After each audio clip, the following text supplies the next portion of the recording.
1, 2, 3, 4, 5, 6, 7, 8, 9. It's the 10 Cut Commandments. What up, world? It's your boss, Kamal Nuru, a.k.a. Zoe Mega Millions. You are now tuned in to Barber World TV, the podcast. I'm with my special guest today, a special brother to me, Mr. Cassim Badoo, a.k.a. Master C, a.k.a. Master Fader Wone, and that's W-O-N.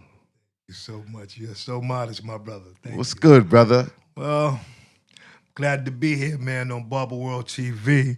Just want to give a special shout out to you, my brother, for putting so much out there within our community, man, as far as the barber battles. Let me explain. Let me just say something about the barber battles. That was one of the greatest artistic moves ever made by a professional barber to enhance the quality of barber life for all barbers in life. And also the Barber World TV, which is also a great enhancement for us to vision and visualize what you're putting out there for us, man. And we are really grateful to you for that. I'm honored to be a part of that, and I'm going to represent Levels to the fullest because I am one of the fullest. And I appreciate you so much, and I'm quite sure the world does as well, as far as barbering is concerned, and abroad. Thank you, brother. I appreciate that. I like to start this episode off also by, we're going to knight you. Oh, God bless. As the newest member God bless. of the Black Razor Cutting Crew and family. Cutting is a must. Yes. So, would you like me to refer to you as Cassim or Master Fader? Well, since we've been good friends for so long, you can call me whatever's comfortable with you, my brother. Okay. Just don't call me late for dinner. So, all right. Cassim, tell the people of Barber World TV, the audience, where you originate from. Good afternoon, everybody. Once again, it's your boy, Master Fader, a.k.a. W-O-N, means I'm always winning because I'm always spinning and climbing to higher heights in the spiritual world of barbering.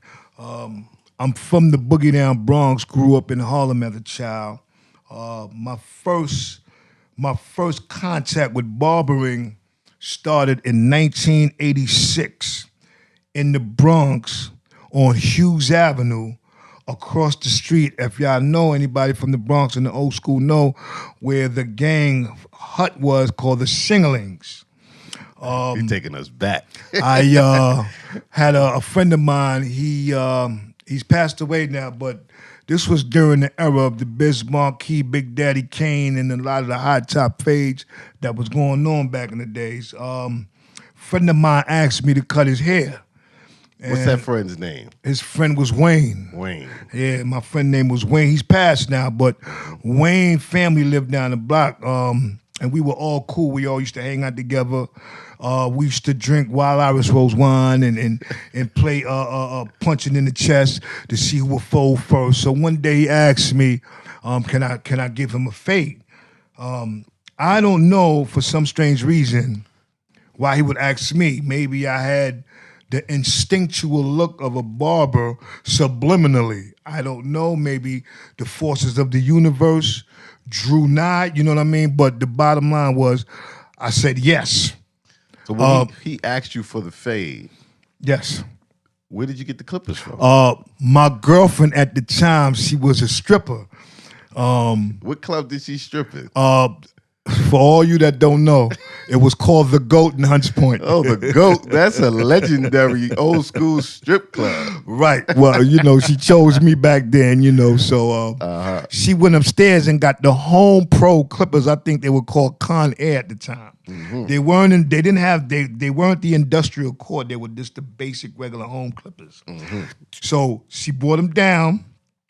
And I had a milk crate. I told him to sit on the milk crate, opened up the box. I don't know if you know about the power, the street lights. Yes. That got the box on the power from the street lights made the place. Right. So what we did was we took the back off and we plugged it in, to plug the home clippers in, and I had a comb. So he sat on the crate and he said, yo, you know what you're doing?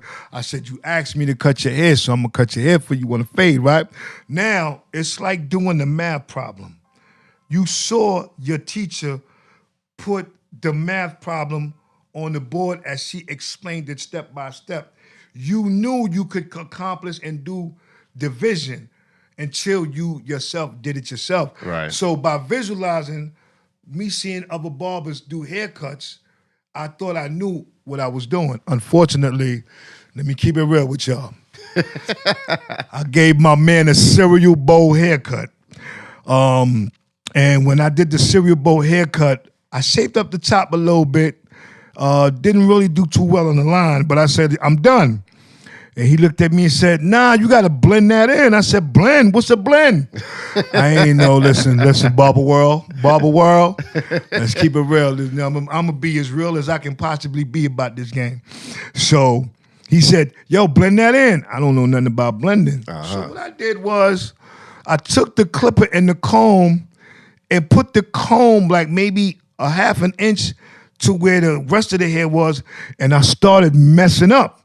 So he said, nah, leave it. He was mad. So that was the beginning of Master Fader's journey to becoming the Master Fader. After that, we became good friends, but he never let me cut his hair again. Okay. So you were a self-started barber, as a lot of us were. Right. What was the next move that took you from self-starter, or where did you get your apprenticeship or your barber mentor? When did that happen? Okay. Once again, for a lot of you brothers out there and sisters that don't know or possibly ever heard of a barber school called Atlas on Third Avenue, 9th on Astor Place. 9th Street and 3rd Avenue. Right, 9th Street and 3rd Avenue, and then 10th Avenue, because they had one spot, and then another one was 32, right? 32, the number 32 and 34. I went to 32. What led you to go to a friend of mine introduced me to that and said, yo, go see there's a barber school downtown.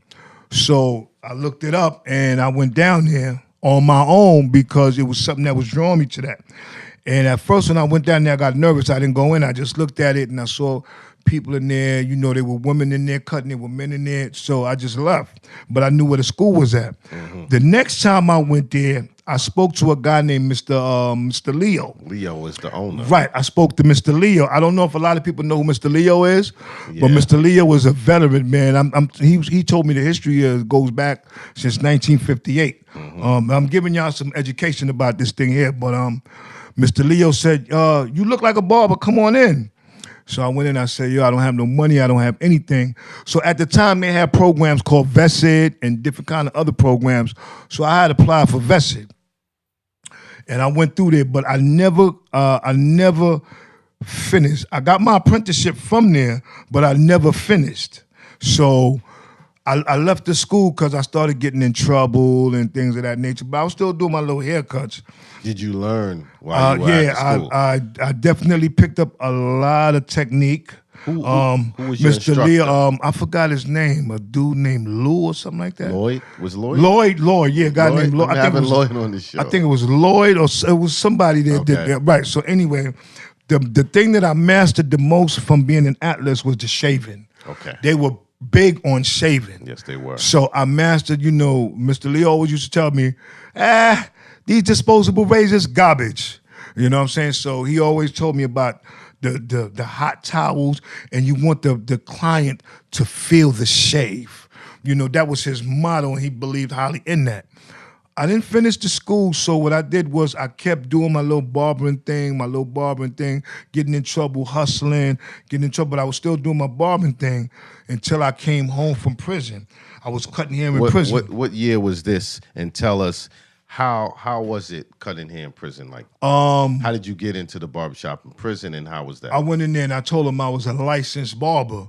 So around what year was this? This was in 94. Okay, 1994. Yeah, 94. And I stayed in there for maybe about 18 months or something. Then I came home and I went, at that time, somebody that I was locked up with was telling me about ABI, American Barber Institute. And I said, whoa, that sounds like more modern. because Right. by then Atlas was kind of drying out. Right. So I went to and Leo wasn't there anymore. So I went to ABI and I met a guy by the name of Alex Zoldorf. He's the owner of ABI. Yes. And he helped me. Once again I got into another program, and the program paid for my training. So I was getting training. I was getting theory here, theory. I was theoried out, but it's to complete yourself as a barber, you have to have theory as well as practical. There is no such thing, and let me make this clear to everybody that's a barber. There is no such thing as being a complete barber unless you have theory and practical. You have to have them both. You can't just be a barber and not have theory, because you have to understand the dynamics and the history of where barbering come from and all the other parts of it that comes hand in hand with your cutting technique. You know your craft, basically. Yeah, basically, to understand your craft, you have to study your craft. Right. So that's where the theory come in. So once I met Alex, he took a liking to me, because I guess from 1986, when my man Wayne asked me to cut his hair, I started understanding more about myself in this, because barbering, once you get to a certain level, it no longer becomes physical, it becomes spiritual. How do I know this? Because I was a teacher for almost 10 years. So I had to get in depth of understanding the spiritual aspect of barbering. So once Alex took me in, and that made me realize that I was a people person. So being a people person, after seeing the messages come at you like EMC pi equals square, coming to my visualization. You know what I mean? Like, I'm seeing all this. So he says, he took a liking to me. Right. So I graduated from his school. He wanted me to be an instructor after I graduated. So how did that feel? How did that make you feel? That made me feel like this was for me. This was a calling without stalling.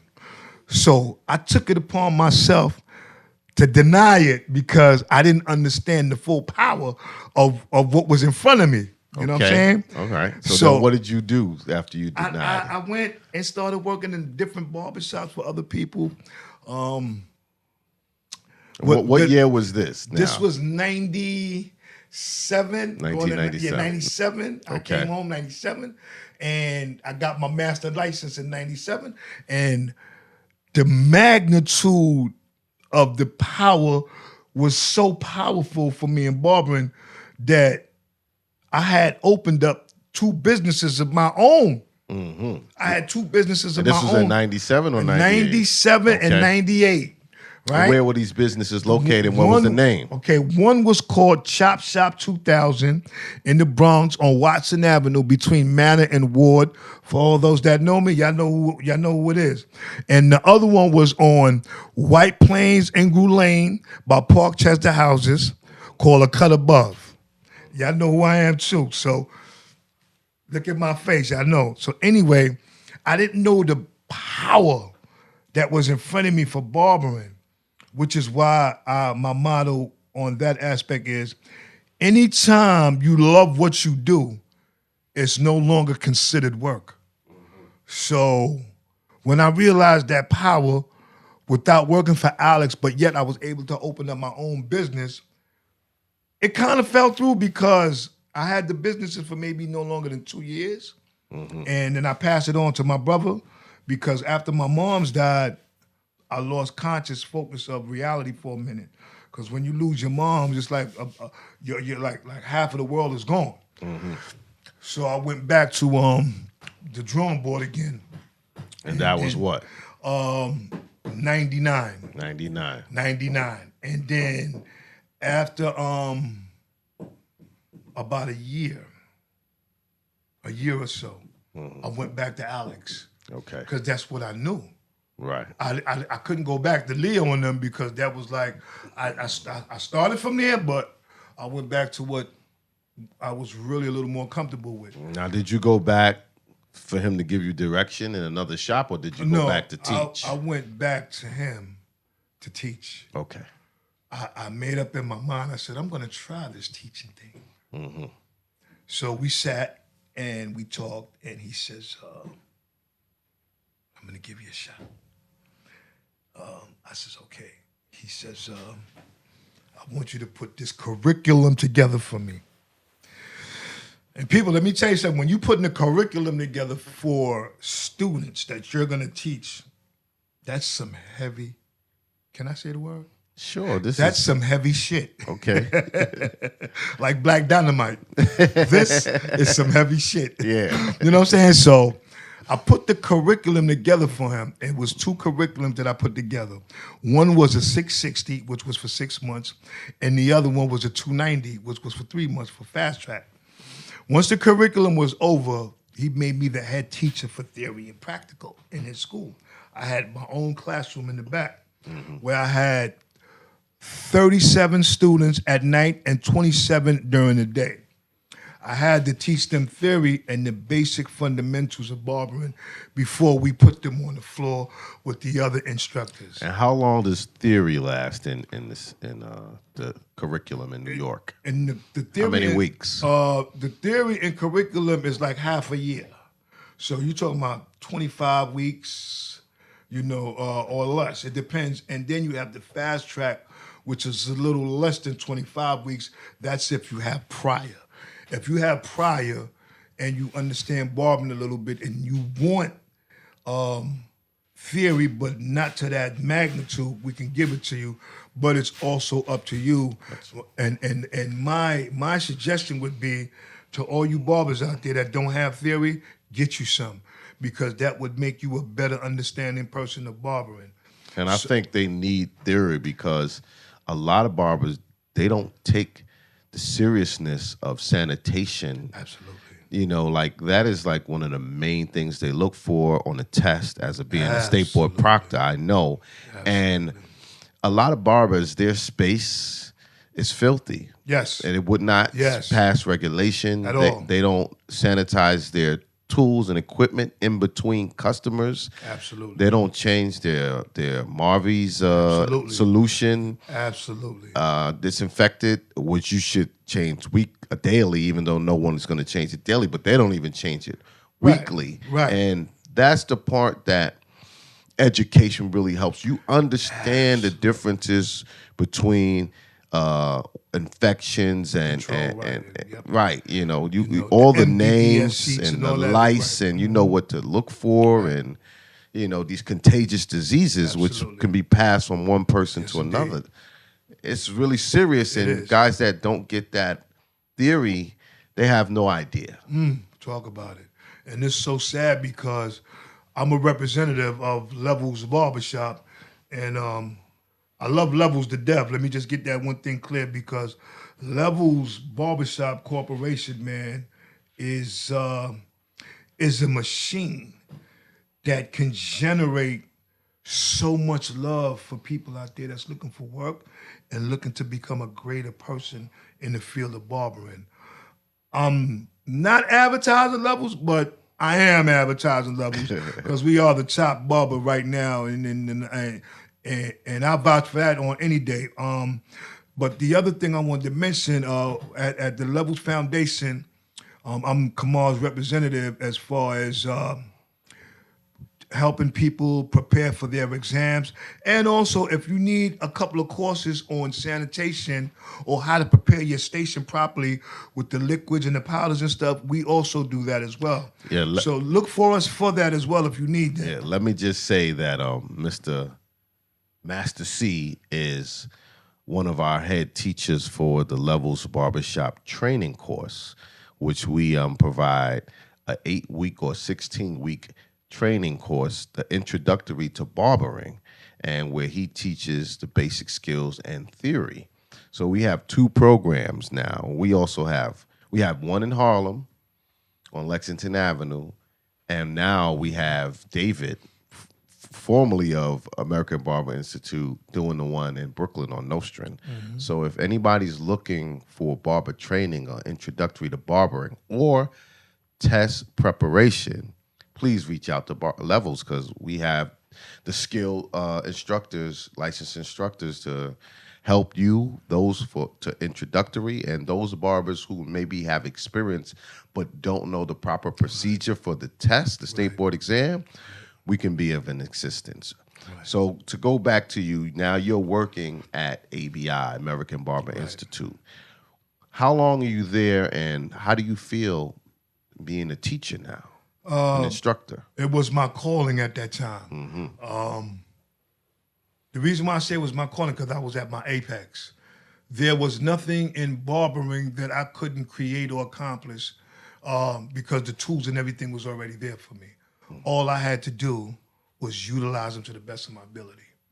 I've created a basic format for fade, in short, BFF. Basic format for fade is basically the primary and secondary with the in-between track line to teach you how to blend. And if you mess up the primary line, the secondary line you can work on. It's difficult speaking on it. I would have to show you on the blackboard how it's done, and it's very simple. Also, it made me feel very, very comfortable, because when I'm in that element, my purpose changes. I want to help more than be helped. I want to love more than be loved, because I see there's a demand for a need. And when there's where there's a demand for a need, I have to be there to fulfill that need. So it changed my purpose, and it made me so comfortable that after a while, when you reach your apex and you're doing superhuman things in the field that you were innated for, what happens is people have a tendency to hate.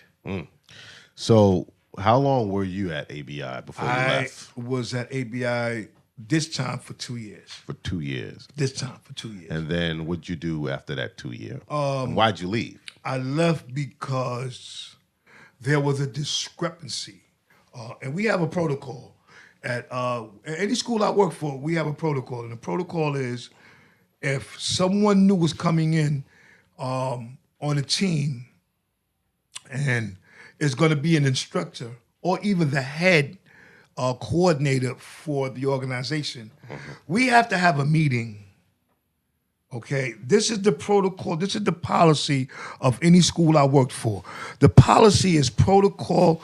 When you have someone new coming in as staff, we have to have a meeting in the world of barbering. You cannot change that. You cannot just come in and just say, hey, look, you come to me separate, you go to somebody separate, I'm this, I'm that. You can't do that, because mixed messages can be sent and misunderstandings can be created. We have to have a meeting in a designated area where everyone can understand who you are. Yeah, this should be a proper introductory. Right. So there was a new team members. Right. There was a discrepancy with a guy walking in on me when I was doing the prep for my students. And mind you, I had 27 students that I was prepping, showing them the prep before they graduated. He walked in my classroom and said, yo, I'm the new man. Look, go out. My students were so upset. So upset. They were like, Mr. C, don't pay him no mind. I'm like, listen, you know what? This is not right. We need protocol. So I spoke to the big man and I let him know. I said, yo, where's the meeting? No one said nothing. So I made the mistake and walked out. So you got in your feelings and you quit. I got in my feelings and I left. What happened was, when I got in my feelings and left, I wasn't thinking rational. Right. I was supposed to leave. I did it unprofessionally, but my mistake was leaving everything I created in my locker. Because when I came back to get my stuff, it was all gone. So all the work I created for the school was gone. This is what I say. With greatness comes hateness. And I need to let you new barbers know something right now. I'm going to let you new barbers in on something. And don't take this personal. This is just coming from a person that has 32 years in barbering. The highest form of flattery is imitation. So they say. And sometimes we could misconstrue that for stealing. The bottom line is, me and Kamal, we pay homage to our elders who taught us, who brought us to the game. It is very essential and important for you to free yourself when you're learning from someone. It's always good to ask questions. It's always good to find out things. Don't try to say you created this or do this on your own if you don't have that experience like me and Kamal have. Now, I'm not speaking on every barber, but a lot of us do it. I did it. I'm quite sure he probably did it, but the bottom line, we have to change that way of thinking. We have to really start sticking together and come together and start helping each other and bettering each other. And barbering will become such a major factor in this business that it would be supersede so many other things. So that's what we have to do. So remember, when you learning from someone, it's always good to ask questions. Don't just take it upon yourself, because see, people get in their feelings and don't realize that you could be emulating something that was definitely created by someone of 33 and 34 years. Right. And you not know that that's not part of the curriculum. Right. That was just something they created. Right. So we all got to pay homage to that, because sometimes it can be misconstrued. Right. So that was the problem with me and ABI. Okay, so you leave ABI. What do you do then? This is what year will you leave, and then what? I left ABI in 2011. 2011. Okay. Right? Now watch this. At the time I was working in ABI, an old friend that I grew up with in the Bronx, who owns his own corporation, got in contact. Listen, everybody that graduates, I can help them prepare by giving them the prep for their exam, and you can make some money for helping me push them to me. This friend is whom? Mr. Robert Clark, ladies and gentlemen, good friend of mine. Anyway, me and Mr. Robert Clark, we was, doing our thing. When I left, I got unemployment for maybe about 6 months. Yeah, I got unemployment, so what? But anyway, rent had to be paid. So me and Robert Clark got on the phone one day. I'm a very spiritual being, and I also belong to a private organization. But here's the thing. Me and Robert Clark got on the phone and we prayed. He hired me within that week. Once again, it seems like I'm always challenging myself to do better in things that are presented to me. So he already had like 4 guys working with him. Doing what? VBS, visiting barber services. Okay. So tell me about, this is services performed outside of a traditional barbershop. Right. And unique situation. Right. So please tell me your experience of being visiting barber. Oh man, it was where and what type of clientele? Oh did you, man, it was your services. It was a beautiful experience, man. I mean, in the beginning, I enjoyed the meeting, the greeting, the atmosphere, the traveling, the money in the beginning.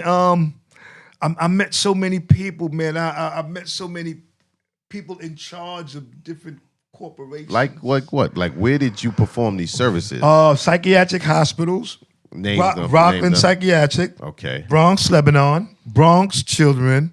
ATI, Adults Treatment Institute. Creedmoor. Group Homes. Franklin. Fulton.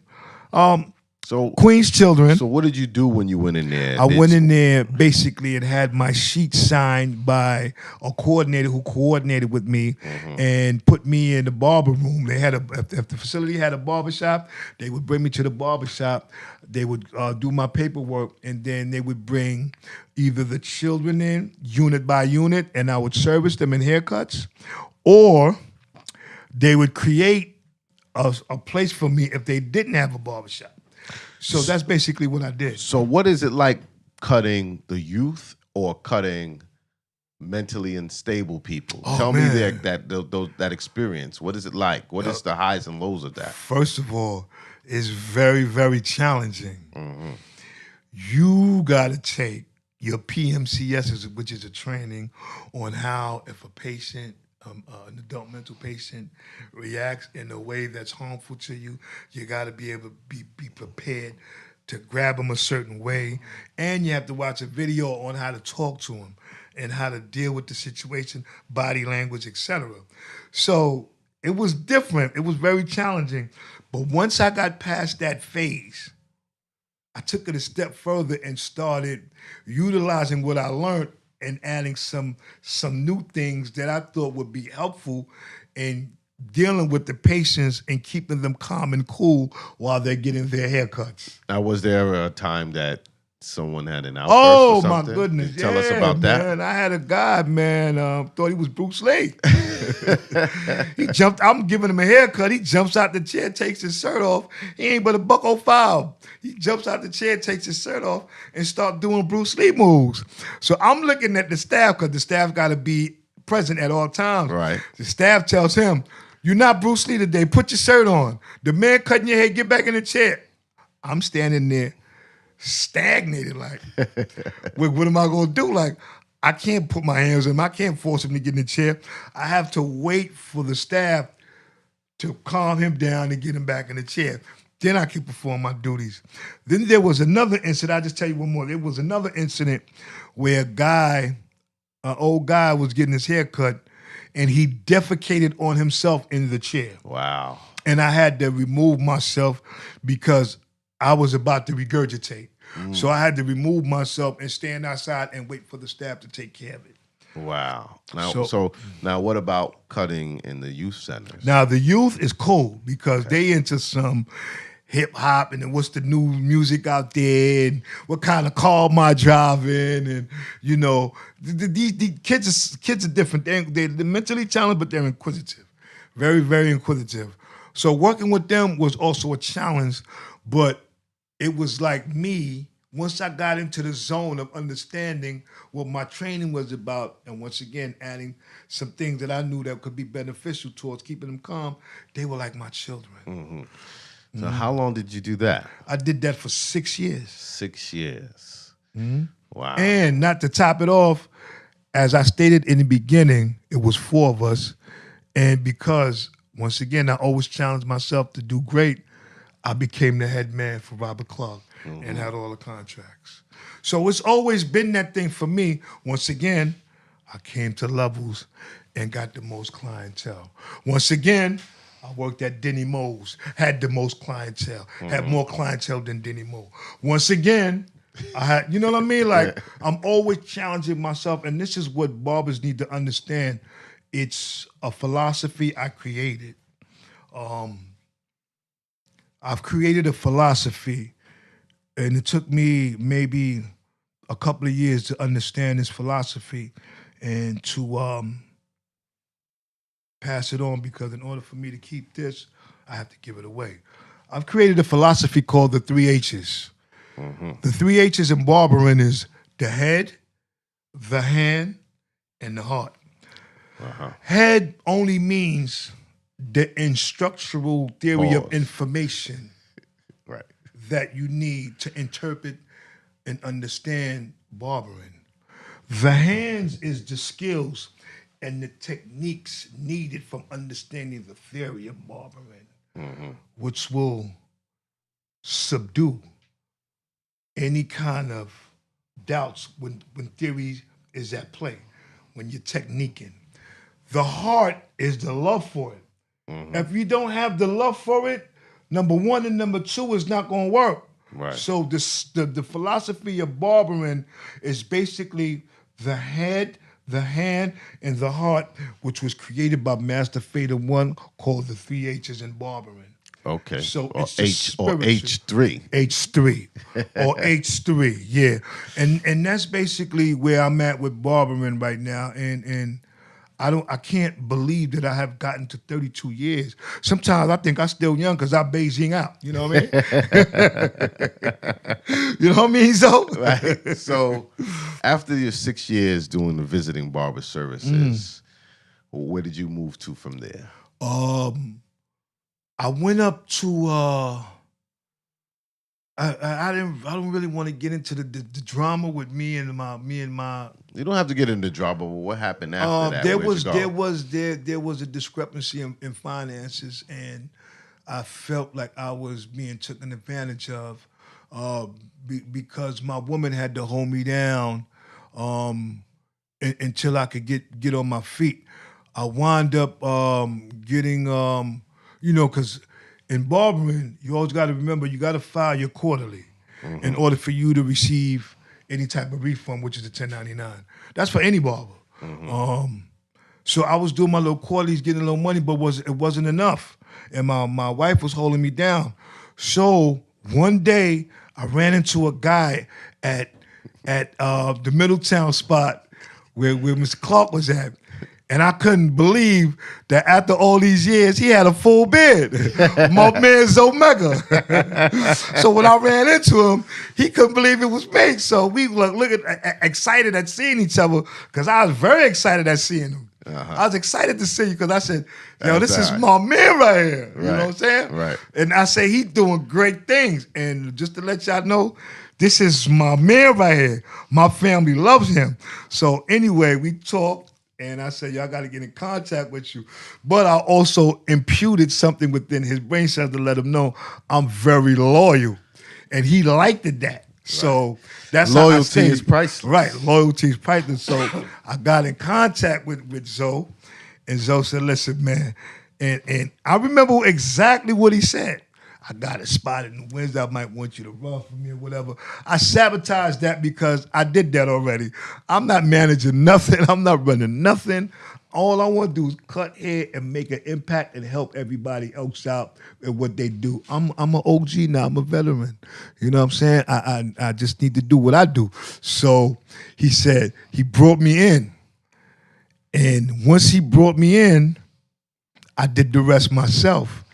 And I want to tell you people out there in barber world, this is a great man. Thank you. This is a great man because he actually changed my life to a greater height. I was already great, but once I got with him, I became greater. This is just to let you know, when you talk to Zoe, you're talking to a man who's a mind. And he's great at what he do. And I really appreciate you for that, my brother. This is all love. And appreciate you. From that point, I just became a member of the Levels Family Organization, Black Razor. You know what I'm saying? So this is where I'm at right now today with this. So what do you have maybe for the future? For the future, I would just like to see everyone elevate and bring barbering to a higher form, to a higher spiritual form. Let's put aside our differences, man. Like if you see a barber that may have a little more clientele than you, or cut better than you, or is a people person better than you, don't hate on them. Don't talk to the clients about the barber because the clients don't know the barber. You know what I mean? Don't create subliminal animosity when there's no need for it. Just take that with a grain of salt and learn from it because you too can find yourself in that position of greatness. This is what I want for all my barbers and all our barbers in general, to be great and to love each other. And if there's someone that needs help, because I do it. Sometimes if I'm busy, I'll pass a client or two to somebody else. I'm not greedy. I'm just good at what I do. So the bottom line is let's all put these feelings aside, man, and let's get this money. Let's work together. Let's build each other up. Let's show the world what black barbering is all about, man. How real we can be with each other. Because remember, man, the black dollar is major in this society, man. And if we can't stick together in doing what we do, then we're going to be at the mercy of everyone that bloweth, north, side, east, and west. And with some knowledge, let's get that, man, because we're here together to make it better for us and for our children and for the future barbers that's coming up. We need that. That's what I see for the future, man, us coming together, man. Tell us a little bit about the program we ran and the students that graduated from the Barber Apprentice program and the training program. Oh, man, let me explain. Woo, wow. That was a success, and it's still a success. Again, like you said, we're located on 124th on Lexington Avenue, Levels Barbershop, Workshop Incorporated. You can come down there and reach out to Kamal or call Kamal, and we'll set up an interview. But the graduates, the students that we had was magnificent. We even had a celebrity, Jazzy George, came through. Hey, Jazzy George, how you doing? We had Jazzy George come through, and she was magnificent, you know. Some people start out slow. Some people start out fast. Some people don't start, period. But in the midst of it all, they all became great because I was able to fulfill everybody's need. And that's one of the best programs we have right now because I'm a person of love. And if you need it, I'm going to give it to you. I'm going to pay attention to you. All of them became great barbers. I have Let me say this, though. Cassim is really a great teacher. Thank you. Now, there's a lot of barbers out there who have mastered their craft, but it doesn't mean that you're a master teacher. There's an art, a love, a spirituality to communicating with people, connecting with people, and expressing things in a way where people can receive it, which is definitely an art when it comes to being a teacher. Yes. I've watched Cassim motivate people, make people who are unsure of themselves feel comfortable to take on a task that in the wrong hands that they would definitely bow out. Right. You know, so he is a great teacher, you know, and I think as great as he is as a barber, he's even a better teacher. Thank you. You know, I just want to say I that. believe that. Tell the people how they can get in contact with you. You can get in contact with me through Levels Incorporated by contacting Mr. Kamal. Okay. You get in contact with Mr. Kamal, he get in contact with me, and then we can set up an interview where we'll talk to you, find out your weaknesses and your strength, and we'll go from there. Hey, there's really not much more to say. You know, we can't cover it all in one day. Not in one day. But, you know, life is life. Love Life is is love. love. Loyalty is priceless. Loyalty is priceless. You know, I like to just tell the people out there to please tune in, subscribe, and share the information. Thank you. Peace. Peace. Yeah. I've been cutting these heads for years. It made me a master. There's rules to the shit to get money faster. A cut by cut booklet for you to get your game on track. Not your lines pushed back. Rule number uno.